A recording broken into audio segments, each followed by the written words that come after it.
সূরা কাহফের 107 108 দুইটা আয়াত পড়েছি। খুব ভালো করে খেয়াল করেন, এদিকে তাকান। আমার আজকের আলোচনার বিষয়টা ভিন্ন। মনে হতো যে এটা পরিচিত আয়াত, তো আমিও জানি না, এর ভেতরে অনেক গুরুত্বপূর্ণ তথ্য আছে। এদিকে তাকান। আল্লাহ রাব্বুল আলামিন বলেন, ইন্নাল্লাযীনা আমানু, নিশ্চয় যারা ঈমান আনে, ওয়া আমিলুস সালিহাত, এরপরে ভালো কাজের আঞ্জাম দেয়, কানাত লাহুম জান্নাতুল ফিরদাউসি নুজুলা, এই মানুষগুলোর মেহমানদারি করানোর জন্য আমি জান্নাতুল ফিরদাউস রেখে দিলাম। খালিদিনা ফিহা, যারা এখানে প্রবেশ করবে, লা ইয়াবগুনা আনহা হিওয়ালা, জীবনেও কোনোদিন তাকে বের করে দেওয়া হবে না, আর সে বের হতেও চাইবে না। এটা বাংলা অর্থ ছিল। এবার আমরা তাফসীরে প্রবেশ করছি। আপনারা আছেন না এখানে? আল্লাহ পাক প্রথম শব্দে জানিয়েছেন যারা ঈমান এনেছে। ঈমান এনেছে না ঈমান পেয়েছে? আমরা এখানে যারা বসে আছি, আমরা কিন্তু ঈমান আনি নাই, আমরা ঈমান পেয়েছি। কথা বলে না কেন? আমাদের বাপ দাদা পূর্বপুরুষ যারা ছিল মুসলমান, ওই ঘরে এসেছি, এ কারণে আমিও মুসলমান। কিন্তু সাহাবায়ে কেরাম যারা ঈমান এনেছিলেন না ঈমান পেয়েছিলেন? যারা ঈমান আনে, এই জন্য ঈমান আনার আগে একটা কাজ আল্লাহ আমাদেরকে আগেই দিয়ে দিয়েছেন। আমরা যারা ঈমান আনতে চাই তাদেরকে আল্লাহ জানিয়েছেন, ফামাইয়াকফুর বিত্তাগুতি ওয়া ইউমিন বিল্লাহ, কেউ যদি ঈমান আনতে চাও তাকে প্রথম হচ্ছে তাগুত ছেড়ে দেওয়া লাগবে। তাগুত ছেড়ে দিয়ে যদি আপনি ঈমান আনতে পারেন, লাং ফিসামা লাহা, জীবনেও এই ঈমান আপনার ভঙ্গ হবে না, নষ্ট হবে না, ছিঁড়ে যাবে না। বলেন সুবহানাল্লাহ। এবার আসেন তো, ঈমান আনতে হলে যে তাগুত ছেড়ে দেওয়া লাগে, তাগুত কি? তাগুতের প্রথম অর্থ হচ্ছে আল্লাহর আইন যে শক্তি মানে না, অন্য কাউকে মানতেও দেয় না, ওইটার নাম তাগুত। এরকম কিছুর সাথে যদি আপনার সম্পর্ক থাকে, আপনার ঈমান টিকবে না, অবস্থার পরিবর্তনে আপনার ঈমান নষ্ট হয়ে যাবে। ও বাংলার মুসলমানেরা তাকান, এই দেশে যারা তাগুত ছেড়ে দিয়ে ঈমান এনেছিল, ওই মানুষগুলো কিন্তু জীবনে বহু ঝড় ঝাপটা গেছে, কিন্তু তাকে বাতিলরা টলাতে পারেনি।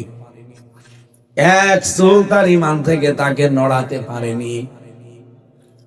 শিবিরের একজন সভাপতির নাম বলছে ঠাকুরগাঁও বাড়ি, দেলাওয়ার হোসেন। আমার যদি খুব বেশি হলো ৬-৭ বছরের বড় হবে।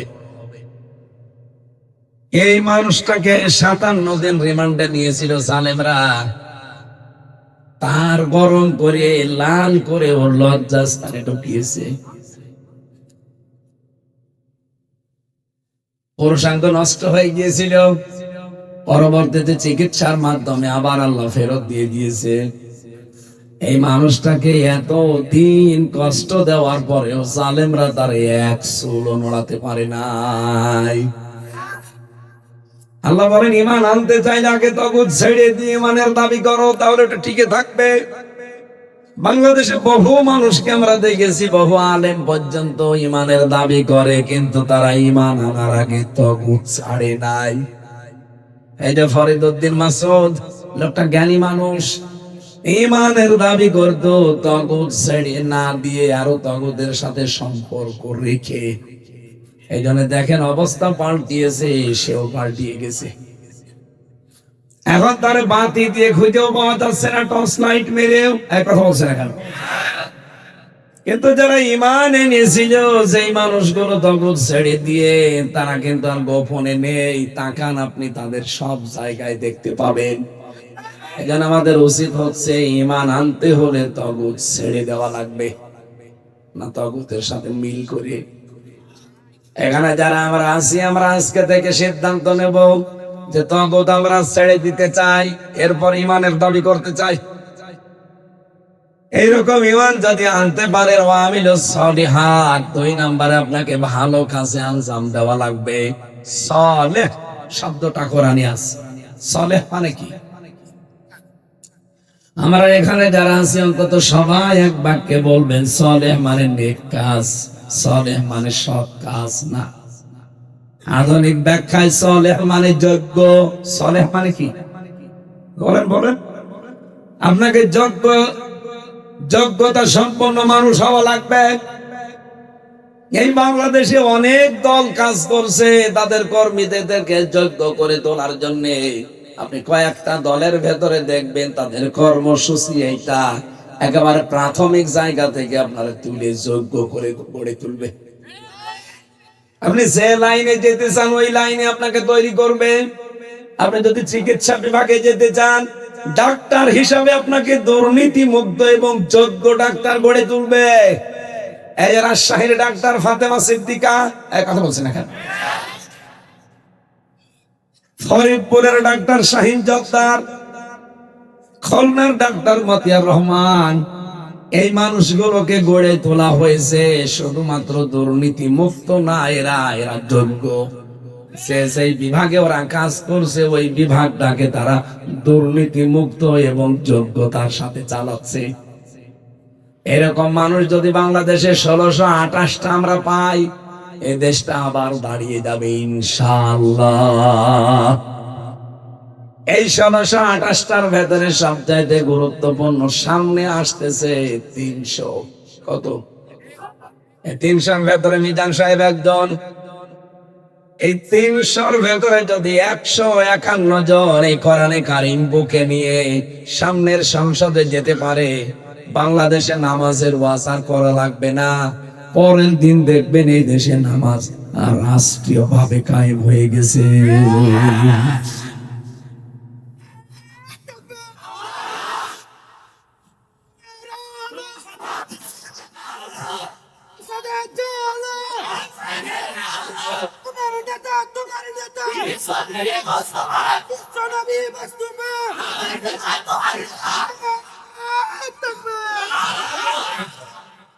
অনেকে বাতাস দিচ্ছে না, রওশনের সাথে মতো কাতুকুতু দিচ্ছে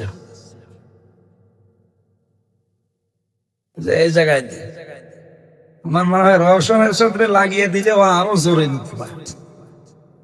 বাতাস দিচ্ছে ছাতা, এই জায়গায় আমার গা ঘেমে যাচ্ছে, এমনি গলা বসে গেছে। দরকার আর একজনকে দেন, যুবক মানুষ দেন যার শরীরে চাচা এরশাদের মতো শক্তি আছে।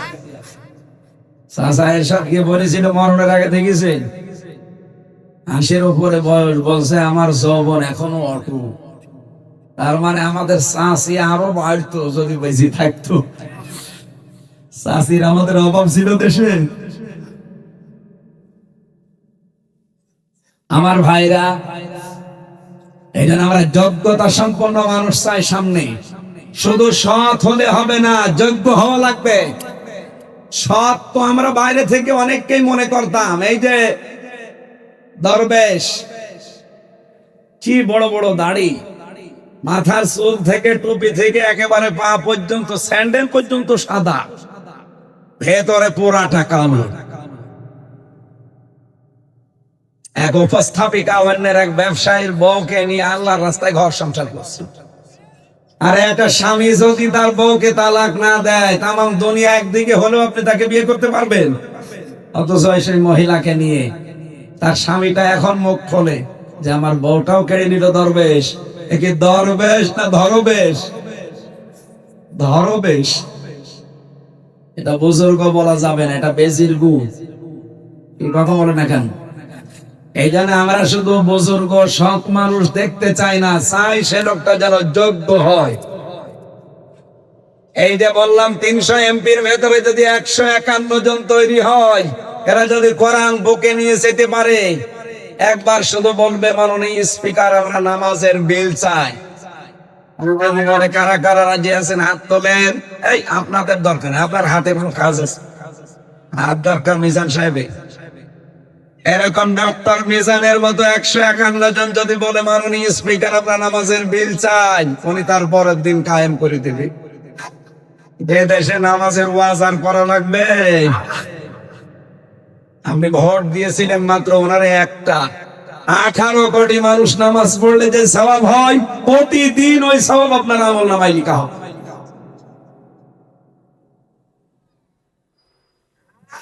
ঠিক আছে, এটা অনেক মানুষ এখন অন্য দিকে নিয়ে যেতে চায়, বিশেষ করে আপনাদের চাপাই।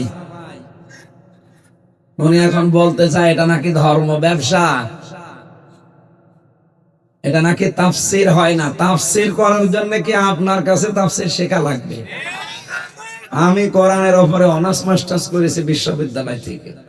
এখন ওনার কাছে যে যদি বলি স্যার আপনি তাফসির আমারে পড়া, ও পেটে বোম মারলে সূরা ফাতিহা যদি আমার সামনে শুদ্ধ করে পড়তে পারে, মিষ্টি খাওয়াবো।